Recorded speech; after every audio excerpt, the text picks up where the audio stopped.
noite, bom dia, boa tarde, meus queridos irmãos. A graça e a paz do Senhor Jesus estejam sobre todos vós. Graças a Deus, estamos de volta aqui no nosso Centro de Cultura Bíblica Bereshit, mantenedor do Seminário Teológico Tabernáculo, Seminário Teológico Bereshit e Faculdade Teológica Bereshit. Nós ministramos todos os cursos da área teológica, cursos livres, né? Para os cursos superiores, nós temos convênio direto com a faculdade do MEC. Se você se interessar, procure na descrição do vídeo. Nós estamos trabalhando aqui o curso intermediário. Desculpe, depois do curso básico, 6 livros de 6 matérias, concluído, nós iniciamos o curso chamado intermediário. Esse curso vai estudar, aprofundar um pouco mais. Vai estudar hebraico, grego, exegese, administração eclesiástica, ética cristã, vai estudar a história da igreja.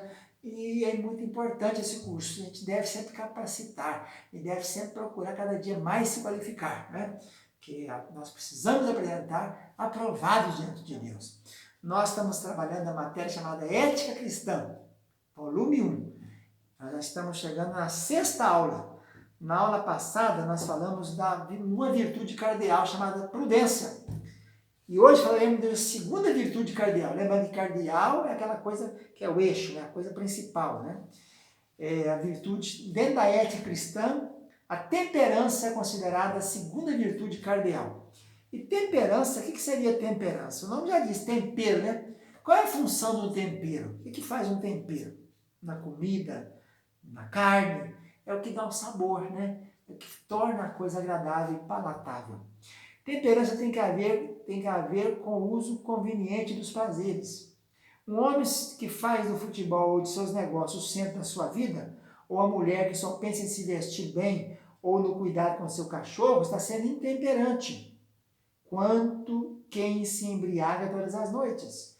De fato, não fica tão aparente futebol mania, trabalho mania, vaidade mania.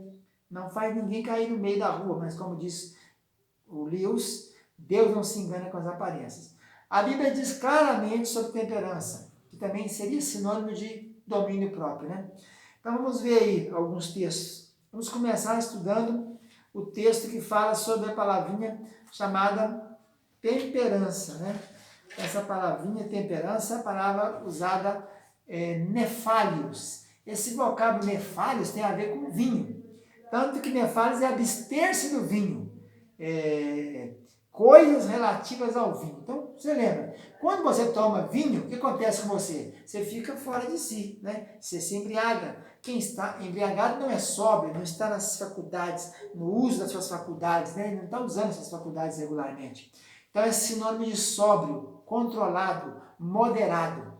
E essa palavra, então, ela ocorre aí em Marcos 9:50, em Lucas 14:34, referindo ao sal, né? Se o sal se tornar insípido, não vai ter sabor, né? Referente a sal. E Colossenses 4:6 fala isso. A vossa palavra seja temperada com sal, seja agradável, né? Então, a nefália só ocorre 3 vezes, tem a ver com tirar a sobriedade com o vinho, o uso do vinho. E, juntamente, então, ele fala, então, agora, né, que o bispo, a Bíblia diz em 1 Timóteo 3:2 que o bispo seja temperante, sóbrio, modesto, né? E as mulheres também sejam temperantes e fiéis, 1 Timóteo 3:2, 1 Timóteo 3:11. E depois fala para Tito, na carta pastoral, ele diz, e os homens idosos que sejam temperantes, Tito 2, versículo 2. E um sinônimo da temperança é o domínio próprio, que é chamado no grego de enkrateia, né? Enkrateia quer dizer, em é dentro de, kratos, poder. Então, poder interno, a capacidade interna de se controlar. Essa palavra enkrateia também só ocorre 3 vezes no Novo Testamento. Ela acontece 3 vezes. Em Atos 24:25, quando Paulo está fazendo o discurso dele diante de Félix, né? O governador Félix, antes de ser mandado para Roma, ele então, falando sobre justiça, domínio próprio e juízo. O sermão dele, a homilia dele, trata desses 3 pontos, a pregação dele, justiça, domínio próprio e juízo. E depois nós encontramos também essa palavra em Gálatas 5:23, no fruto do Espírito, que é amor, alegria, paz, benignidade, fidelidade, longanimidade, bondade, mansidão e domínio próprio. O último é o domínio próprio, né?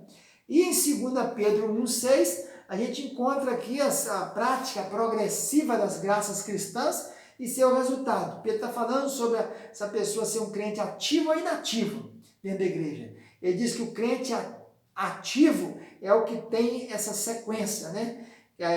Reunindo toda a vossa diligência, associai com a vossa fé a virtude, com a virtude o conhecimento, com o conhecimento o domínio próprio, com o domínio próprio perseverança, com a perseverança a piedade, com a piedade a fraternidade, com a fraternidade o amor, porque essas coisas existindo em vós e em vós aumentando, fazem com que não sejais inativos, nem infrutuosos. Então ele está falando do crente que dá fruto e que é um crente ativo. O crente ativo é que tem essas sequências: fé, virtude, conhecimento, domínio próprio, perseverança, piedade, fraternidade e amor. Então, é muito importante, eu creio que a virtude mais importante dessas todas seria essa: o domínio próprio, né? Saber se governar. Muita gente não tem domínio próprio, por isso estão obesos. Muita gente não tem domínio próprio, por isso está com problemas tensionalite, de tanto ficar vidrado em Facebook, em Twitter e tal. Outros estão com problema de visão, porque ficam o dia inteiro, 4, 5, 6, 7 horas em frente ao computador. Então, tudo falta domínio próprio. Então, a segunda virtude cardeal, que nós estamos falando da ética cristã, é temperança. Fica na paz, tchau, tchau.